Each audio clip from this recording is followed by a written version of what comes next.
प्यारे बच्चों, आज हम पढ़ेंगे उर्दू की नज्म कदम बढ़ाओ दोस्तों, जमात पंजुम, सफ़ा नंबर 61।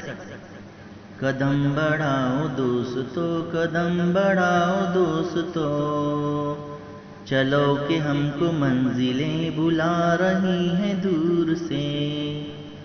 चलो के सारे रास्ते धुले हुए हैं नूर से। चमन खुला खुला सा है, उफ़क़ धुला धुला सा है।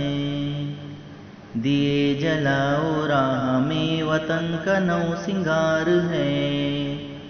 नई नई बहार है, कदम बढ़ाओ दोस्तों, कदम बढ़ाओ दोस्तों। सफ़र की इब्तिदा है ये, अभी रुको न राह में। पहाड़ हो के गार हो, न लाओ तुम निगाह में। रविश पुरानी छोड़कर, कदम कदम से जोड़कर, चले चलो के वक्त को तुम्हारा इंतजार है। नई नई बहार है, कदम बढ़ाओ दोस्तों, कदम बढ़ाओ दोस्तों।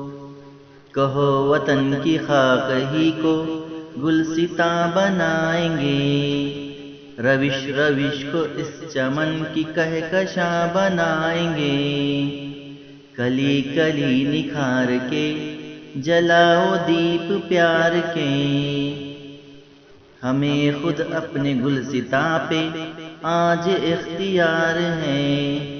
नई नई बहार है, कदम बढ़ाओ दोस्तों, कदम बढ़ाओ दोस्तों।